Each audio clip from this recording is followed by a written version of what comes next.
Assalamualaikum. Waalaikumsalam. Waalaikumsalam. Assalamualaikum.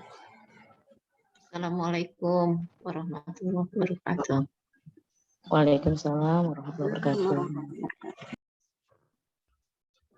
Baik, Assalamualaikum warahmatullahi wabarakatuh. Alhamdulillah. Waalaikumsalam warahmatullahi wabarakatuh.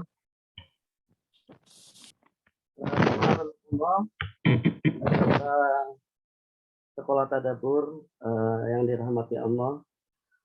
Alhamdulillah semuanya mudah-mudahan dalam keadaan sehat hingga sore hari ini dan seterusnya. Insya Allah kita akan menyimak kajian Tadabbur yang ke-7 pada hari ini insya Allah. Dan kita sedang menunggu Ustadz Abdul Aziz, Haji Abdul Aziz Abdul Rauf Gunda bergabung dengan kita. Kebetulan beliau itu lagi safar bersama Ustadz Riyadz Shalihin ya. Dan pas jam 6 tadi beliau sampai masuk ke penginapan gitu ya, dan akan segera buka Zoom. Ya, semoga ya kita menunggu sejenak gitu.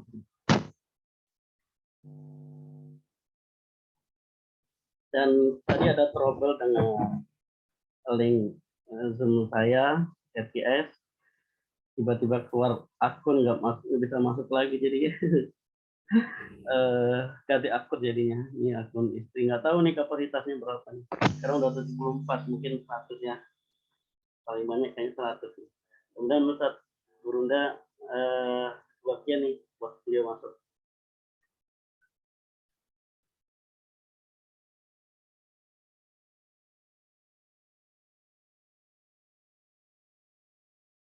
Saya sambil komunikasi dengan Ustadz Riyadz. Beliau akan baca link terakhir.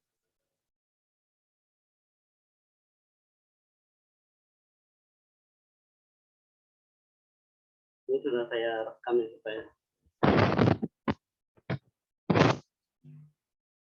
khawatir ini apa namanya, saya pakai komputer unstabil terus hostnya pindah. Nanti mohon kalau hostnya pindah tolong dikembalikan. Assalamualaikum Ustaz Abdul Aziz. Waalaikumsalam warahmatullahi wabarakatuh. Konon lagi dalam perjalanan Bunda ya? Iya betul, alhamdulillah sudah. Baik Bunda, fi amanillah, semoga lancar perjalanan dan selamat. Bisa bergabung. Dan Gak terlambat. Nggak apa-apa, sudah nggak apa-apa. Semoga bisa selamat bisa pulang kembali Bunda. Baik, alhamdulillah. Kita hari ini akan menyimak kajian Tadabbur sesi 7. Insya Allah melanjutkan alat tadabbur yang berikutnya setelah kemarin tafsir. Kalau nggak salah hari ini sirah gitu saya. Baik, langsung aja kita mulai dengan baca basmalah. Bismillahirrahmanirrahim. Kepada Bunda Kiai Haji Abdul Aziz Abdul Rauf, tafadhol mashkura. Bismillahirrahmanirrahim. Assalamualaikum warahmatullahi wabarakatuh. Waalaikumsalam warahmatullahi wabarakatuh. Wassalatu wassalamu ala Rasulillah wa ala alihi wa sahbihi wa mawalah. Alhamdulillah kembali kita melanjutkan sekolah tadabbur kita ya. Betapapun memang alat-alat tadabbur itu begitu luas ya. Tapi ketika kita tahu berarti ya insya Allah kita menjadi lebih tahu apa yang harus kita akses untuk mentadabburi Al-Quran ini ya. Maka pada sore hari ini kita akan mempelajari alat tadabbur berupa sirah ya. Sebagaimana yang diungkapkan oleh salafus saleh terdahulu kunna nudarisul maghazi kama nudarisul Qur'an. Ya. Kami mempelajari dan mengulang-ulang sirah itu, ya, ini salah satu istilah sirah di zaman dahulu itu maghazi, ya. Maghazi itu perjuangan, ya. Ya. Jadi istilah sirah zaman dahulu itu istilahnya maghazi, artinya siapapun yang ingin memperjuangkan Islam ini harus tahu sirah, ya. Dan dikaitkan dengan Al-Quran, kami dulu mengkaji sirah itu seperti kami mengkaji Al-Quran, berarti ini sudah sangat jelas bahwa ya, siapa yang rajin ber-Al-Quran harus rajin mempelajari sirah. Ya. Bunda tadi perkataan siapa, Bro? Saya lupa, cuma terkenal dengan salafus soleh gitu aja ya, ahad salafus soleh ya, ataupun ketika kita mengkaji ahamiyatus sirah biasanya memang kita akan menemukan ungkapan ini ya, bahwa antara sirah dengan Al-Quran itu sebuah paket yang nggak bisa terpisahkan ya. Siapa yang belajar sirah ujung-ujungnya ujung-ujungnya untuk memperkuat pemahamannya terhadap Al-Quran ya, ataupun siapa yang belajar Al-Quran ya, otomatis dia tertuntut untuk belajar sirah ya. Dan kalau kita mengenal para ulama di dunia Arab sampai saat ini ya, hampir bisa dipastikan yang disebut ulama itu ya, sudah pasti selain hafal Quran, hafal hadis dan lain sebagainya juga ya hafal sirah. Ya. Jadi sirah itu betul-betul terfahami dengan detail-detailnya. Ya. Sebetulnya kalau saja kita mengenal tokoh ulama dari Maroko yang sangat terkenal, Syekh As-Sa'id Al-Kamali, ataupun mungkin seorang ulama dari Madinah, Syekh Muhammad Saleh Al-Mughamisi ya. Apalagi yang lebih mendunia ya, Syekh Yusuf Qaradawi ya, ataupun syekh-syekh yang lain ya, sudah bisa dipastikan selain Al-Quran dan hadis yang pasti mereka kuasai dengan baik, begitu juga pemahamannya terhadap sirah juga ya, begitu luas dan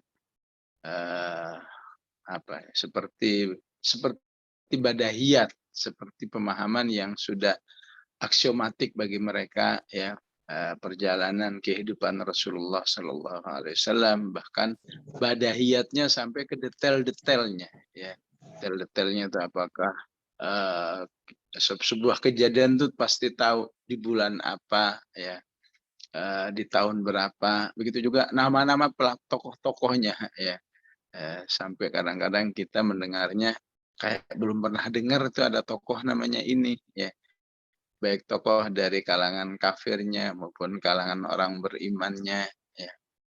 Itulah yang biasa dihasilkan dari sebuah kajian sirah ya.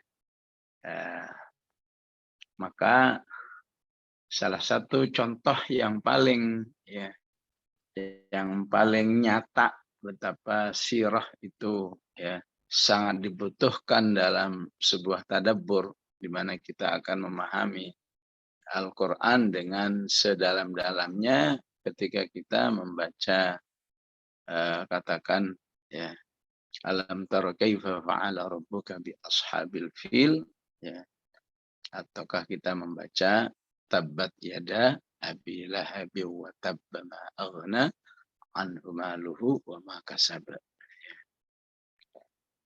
Ini sangat mudah diakses di balik terjemahan ayat ini ya. Sebagaimana sangat mudah kita mengakses ya, terjemahan di balik ayat tabbat yada abi lahabi wa tabba ya. Maka dengan sirah kita akan tahu ya minimal tokohnya. Ya. Siapa pemimpin Ashabul Fil itu? Ya. Maka sirah yang akan menjelaskan. Tokohnya namanya ya Abroha. Ya. Tapi kalau sirah sampai detail ya, kita mungkin belum pernah. Kalau dalam ilmu sirah pasti Abrohnya bin siapa? Ya. Abroha bin Ashimah. Ya. Begitu juga Abu Lahab. Ya. Siapa itu nama Abu Lahab? Ya, itu kan hanya julukan. Ya. Maka namanya Abdul Uzza bin Abdul Muttalib.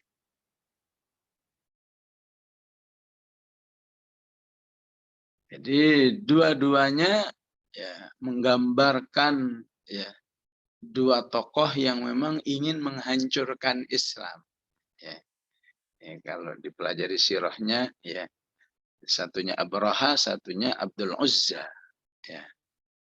Ya, dan satu lagi wamro'atuhu. Ya. Wamro'atuhu ya adalah Ummu Jamil namanya ya. Ya. Maka dari nama ini akan menghasilkan sebuah tadabbur apa?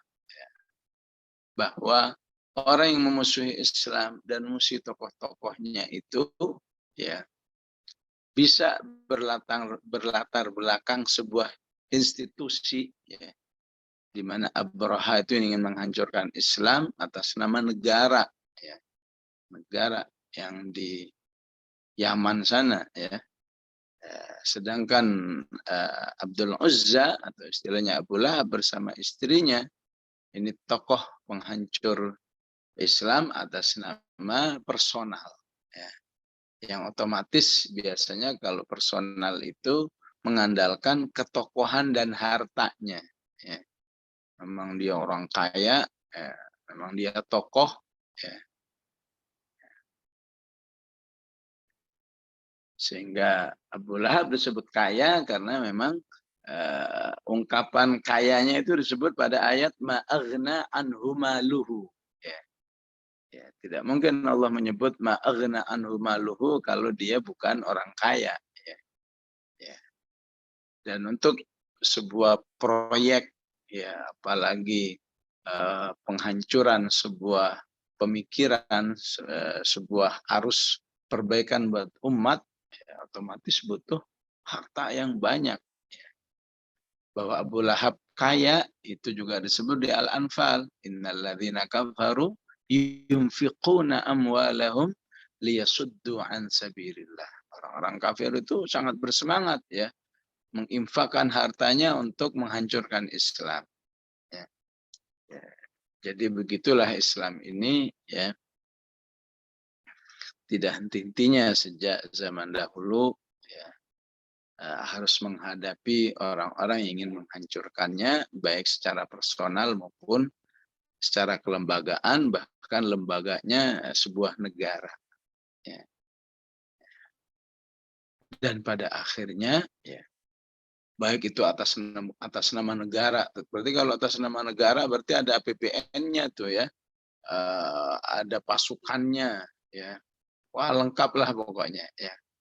Ya, apapun latar belakang penghancur Islam itu ya Allah jamin apa fi tadlil ya.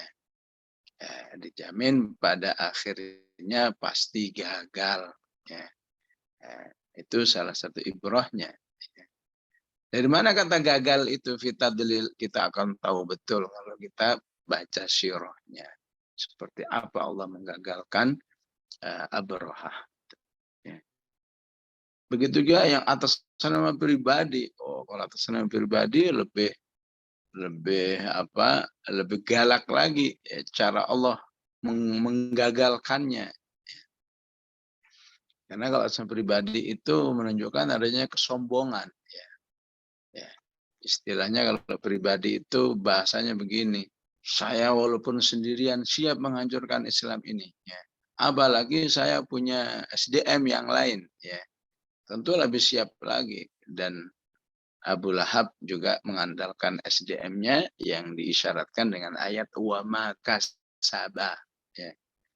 Salah satu wa ma kasabanya adalah dia sangat mengandalkan dua putranya Utbah dan Utaibah untuk mendukung gerakannya menghancurkan dakwah Rasulullah Shallallahu Alaihi Wasallam dengan satu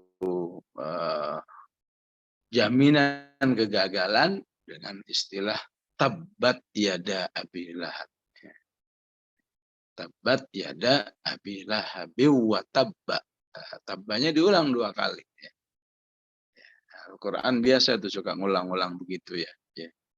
Idh qalatil malaikatu ya Maryamu innallaha astafaki wa tahharaki wastafaki. Istofanya diulang 2 kali. Memang diulang 2 kali, tapi maksudnya memiliki maksud yang lebih ya. Kalla saya'lamun thumma kalla saya'lamun. Maka dalam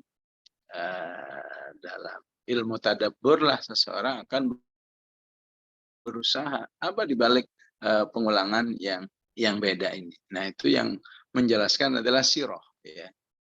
Kalau dalam tabbat yada, maka tabbat artinya khosira wa halaka, dijamin rugi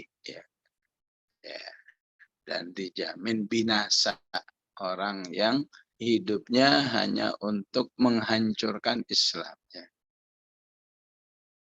Kayak yang pertama ini doaan. Jadi dengan sirah maka tabbat yada bisa bermakna semoga ya. Semoga Abu Lahab itu semua usahanya ya gagal dan rugi, hancur dalam menghancurkan Islam. Watabba dan hasilnya terbukti memang hancur. Jadi saat tabat itu prosesnya, watabba yang biasa sering kita pelajari dalam tahsin tilawah. Kalau baca watabba harus ditahan ya, jangan watabba, jangan begitu. Watabba ditahan sedikit karena untuk menunjukkan ada 2 ba di balik tabba ini. Ya. Maka di balik pembacaan ini tadabbur akan mengatakan dan kenyataannya, realitanya memang betul-betul hancur, gagal. Ya. Bagaimana gagalnya Abu Lahab itu walaupun didukung oleh harta yang habis-habisan dia keluarkan untuk menghancurkan Islam. Ya. Nah, ini sirah lagi. Ya. Sirah lagi. Sirahnya apa? Ya. Misinya nggak terbukti. Ya. Misinya kan supaya Islam jangan berkembang, supaya jangan banyak orang-orang yang bergabung dengan Islam. Ya, maksud tabba itu ya. Poin-poin kegagalannya itu bahwa gagal, bahwa itu ternyata orang-orang yang diharapkan jangan masuk Islam, masuk Islam. Yang diharapkan supaya Islam nggak berkembang, malah menjadi sebuah kekuatan negara di Madinah sana. Padahal Abu Lahab itu mati-matian ya. Memerangi Islam supaya itu jangan terjadi. Bahkan ketika Allah mengatakan tabba ya, dan kenyataannya betul-betul gagal ya, sampai putrinya sendiri ya.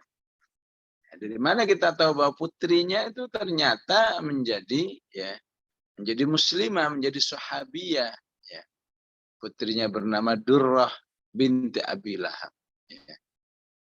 Durrah binti Abi Lahab ya. Ternyata bergabung dengan Islam ya. Bisa dibayangkan bagaimana perasaan Abu Lahab dan istrinya ya, mati-matian menghalangi umat manusia jangan masuk Islam, ternyata putrinya masuk Islam ya. Dan dalam bab ini manusia lemah ya, menghalangi apa yang disebut di zaman ini hak asasi manusia itu lemah. Ya. Putrinya malah masuk Islam, malah ikut hijrah ke Madinah, meninggalkan orang tuanya, ya, sampai di Madinah menikah dengan tokoh sahabat, ya, Dihyatul Kalbi, ya, sampai di Madinah, ya bisa dibayangkan bagaimana perasaan sahabat, ya, setiap melihat Durrah, ya, Durrah, wah berarti ini putrinya si dia ini Abu Lahab, ya, sehingga ketika melihat Durrah orang nggak bisa berhenti mulutnya dari ini ini bapak anaknya Abu Lahab itu, ya, ya gimana perasaan Durrah seperti itu, sehingga ya dia lapor kepada Rasulullah, ya Rasulullah, kok saya harus mengalami seperti ini, ya. Maka Rasulullah pun berpidato mengingatkan kepada kaum muslimin, ya, jangan mengungkit-ungkit orang tua seorang muslim atau muslimah, ya, karena sungguhnya itu menyakitinya, ya. Maka sejak itu orang tidak pernah lagi mengungkit-ungkit Abu Lahab untuk menghormati Durrah, ya. Tidak berani mengungkit-ungkit Abu Jahal untuk menghormati Ikrimah, karena Ikrimah putra daripada Abu Jahal. Yaitu untuk tahu watabanya harus sirah, ya. Untuk tahu watabanya harus, ya, mengetahui siapa pendukung utama daripada Abu Jahal, Abu Lahab itu, ya, yaitu dua putranya yang disebut dengan Utbah dan Utaibah, ya. Di mana Utbah, ya, termasuk yang didoakan oleh Rasulullah semoga nanti diterkam oleh singa, dan itu ternyata terbukti, ya. Watabanya Abu Lahab, ya, itu Allah takdirkan, ya, mati dalam keadaan, ya, berpenyakit kulit yang sangat menular dan menimbulkan bau yang sangat busuk, ya. Nampaknya ini berlaku bagi, ya, semua manusia yang mengikuti jejak Abu Lahab, ya. Jadi akhirnya Abu Lahab seperti itu ternyata masih terulang lagi, ya. Terulang lagi pada orang yang oleh sejarah barat disebut pahlawan utama yang disebut dengan Bapak Revolusi Turki, Mustafa Kemal Atatürk, yang sebetulnya adalah penerus, ya, penerus Abu Lahab aslinya itu, Mustafa Kemal itu, ya. Matinya juga mirip, ya, Abu Lahab juga, ya. Watabba, ya, bahwa Abu Lahab itu gagal total, hancur, binasa, Allah matikan dalam keadaan, ya, berpenyakit kulit yang sangat menular, yang sangat menimbulkan bau busuk, ya, sehingga menjelang kematiannya, ya, jangankan orang lain, keluarganya pun nggak ada yang berani mendekat, ya. Biarin aja mati sendiri kayak bangkai begitu, ya. Tapi bagaimana penguburannya setelah mati? Ya, maka nggak ada lain, ya, agar bisa dikubur, maka cara menguburnya dengan menggunakan kayu yang panjang, kemudian didorong-dorong sampai mendekati liangnya, ya, dan kemudian dimasukkan ke liang itu, ya, untuk menghindari bau busuknya, penularannya, ya, harus menggunakan kayu, ya, persis seperti orang yang membuang bangkai, ya, karena nggak kuat, ya, otomatis nggak mungkin dipegang, ya. Begitulah Allah menghinakan orang-orang yang ingin menghancurkan Islam, ya,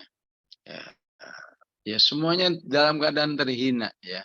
Abu Lahab dan pasukannya terhinakan hanya dengan burung, ya. Wa arsala alaihim tayran ababil tarmihim bihijarah, ya, min sijil faja'alahum ka'asfim ma'kul, ya. Yang katanya manusia perkasa, yang katanya hebat dan seterusnya, ya.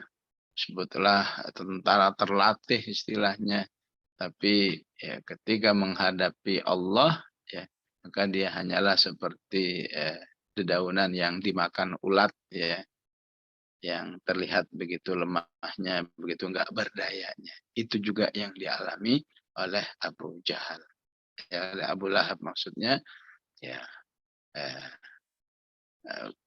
Maka Abu Lahab menggambarkan sebuah, ya, sebuah penghinaan ataupun sebuah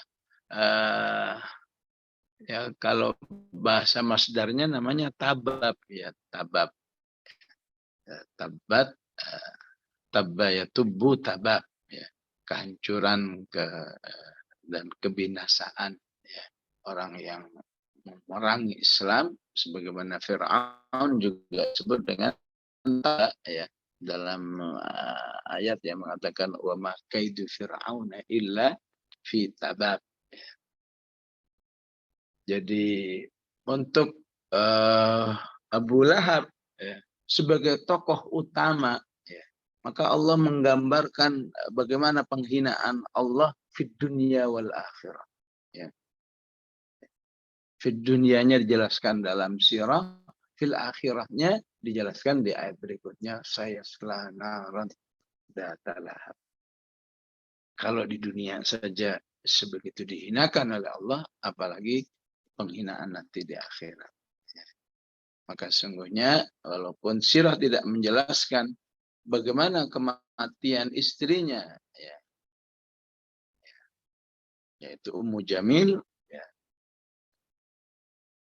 maka apa yang akan dialami di akhirat nanti, di mana Allah katakan وَمْرَأَتُهُ حَمَّلَةَ الْحَطَبِ فِي جِيدِهَا حَبْلٌ مِّن مَّسَدٍ, ya, maka kepastian kejadiannya sepasti apa yang sudah dialami oleh suaminya Abu Lahab, di mana Allah menghinakan baik di dunia ini maupun di akhirat. Ya begitulah seterusnya. Ya, ini contoh dari surat-surat, ya, pendek yang terasa betul bagaimana, ya, peran sirah memberi satu penjelasan yang luar biasa, ya, baik penjelasan sirah yang sifatnya apa, ya, sebuah penjelasan panjang, ya, seperti kehidupan Abu Lahab, kehidupan Abraha, ya. Karena dalam kehidupan Abraha ini juga, ya, banyak detail-detailnya, sebagaimana juga Abu Lahab di dalam penjelasan sirahnya dalam tafsir-tafsir Al-Quran juga memiliki penjelasan sampai detail-detailnya, ya, bahkan detail-detailnya bagaimana Abu Lahab itu juga sempat besanan dengan Rasulullah SAW, di mana putrinya Ruqayyah, ya, sempat menikah sempat menjadi menantunya Abu Lahab dan seterusnya. Ini memang tidak akan ditemukan di dalam ayat-ayat Al-Quran, ya, tapi ketika kita pelajari sirahnya, maka surat Al-Lahab itu akan terasa lebih luas pemahamannya, ya. Ya, begitu juga detail-detailnya bagaimana sirah menjelaskan, ya, kebencian istrinya itu, ya, kepada Rasulullah, yang sebenarnya lebih kepada, ya, solidaritas kepada suami. Ya. Ya, ini penting ini, ya, kadang-kadang memang, ya, seorang istri itu, ya, gampang mengikuti suami, ya. Contoh dalam hal ini adalah, ya, Ummu Jamil, ya. Pokoknya demi suami apapun ya dilakukan, sejahat apapun, ya. Ya. Sehingga ketika memang istrinya ini juga ahli syair, ya, mengubah syair, ya, di zaman dahulu itu seorang disebut syairah atau syair, ya, itu dia bisa menghasilkan syair dengan cepat, ya, sehingga viralnya pun dengan cepat juga, ya. Dan kita tahu di zaman ini segala sesuatu yang viral itu dengan cepat membentuk sebuah opini, ya, baik itu opini yang jelek ataupun opini yang jahat. Ya, ya. Jadi ketika turun ayat ini, ya ini ya, lagi-lagi sirah ya. Ketika turun ayat ini, maka Abu Lahab dan istrinya itu semakin marah terhadap Rasulullah, semakin benci terhadap dakwah itu, ya, sehingga dia mempelesetkan nama Rasulullah, ya. Rasulullah kan namanya Muhammad. Muhammad itu terpuji, ya. Dia pelesetkan menjadi Mudzammam, ya. Ya. Mudzammam itu tercela, ya. Ya. Maka ketika dia mengatakan Mudzammaman abaina, ya, orang langsung paham, ya, bahwa yang dimaksud, ya, ini nama pelesetan Rasulullah, ya. Muhammad menjadi Mudzammam, ya. Kita sangat menolak kehadiran Muhammad yang dia pelesetkan menjadi Mudzammam, ya. Tentu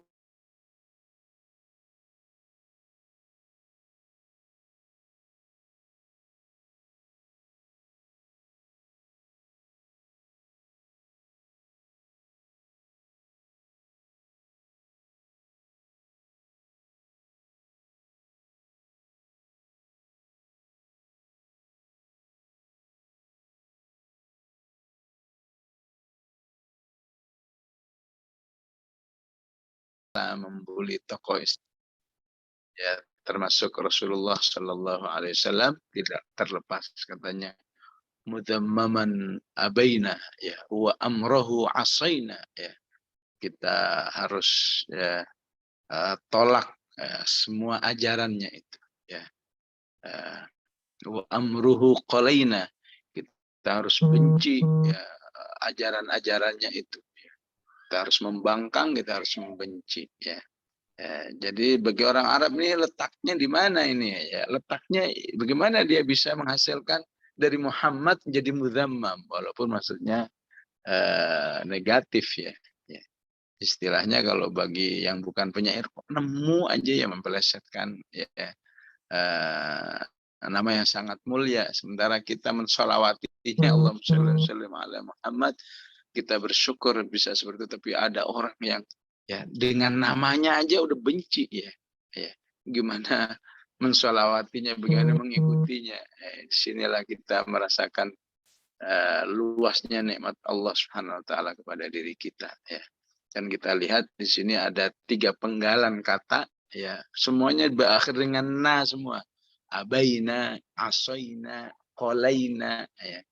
Ini membuat orang yang mendengar itu merasakan keindahan tersendiri, ya, sehingga dengan cepat, ya, bahkan sampai saat ini, ya, ya saya aja yang bukan orang Arab apal, ya, syair ini, apalagi orang terdahulu, ya, 14 abad yang lalu masih terbukukan atau bahkan masih diingat oleh generasi yang sekarang, ya. Tapi sayangnya menjadi sebuah kenangan yang sangat, ya, tabat yada Abi Lahab, yang sangat dibenci oleh Allah Subhanahu Wa Taala, ya.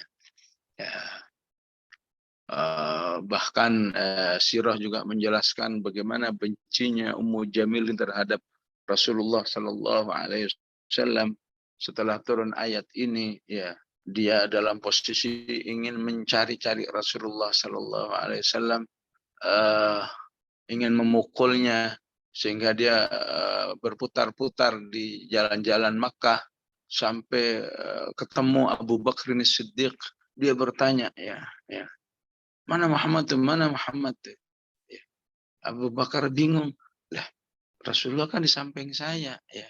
Kok dia masih nanya-nanya? Maka Abu Bakar faham, oh berarti Allah sedang menutup mata daripada Ummu Jamil, ya. Ya, dari situlah kita harus bisa memahami bahwa pertolongan Allah bagi para pejuang-pejuang dakwah itu ada aja pertolongan-pertolongan yang nggak masuk akal, gitu, ya. Ya. Jadi sebagaimana kata Abu Bakar, gimana dia nyari-nyari Rasulullah padahal Rasul di samping saya, ya. Ya, begitulah Allah melindungi hambanya, dan begitulah Allah menutup mata Ummu Jamil. Ya. Ini salah satu contoh sirah, ya. Baik sirah yang sifatnya kalau dalam bahasa Arab nathri, ya, artinya sebuah pemaparan panjang, maupun sirah-sirah yang sifatnya cuplikan-cuplikan kehidupan. Ya. Sebutlah siapa yang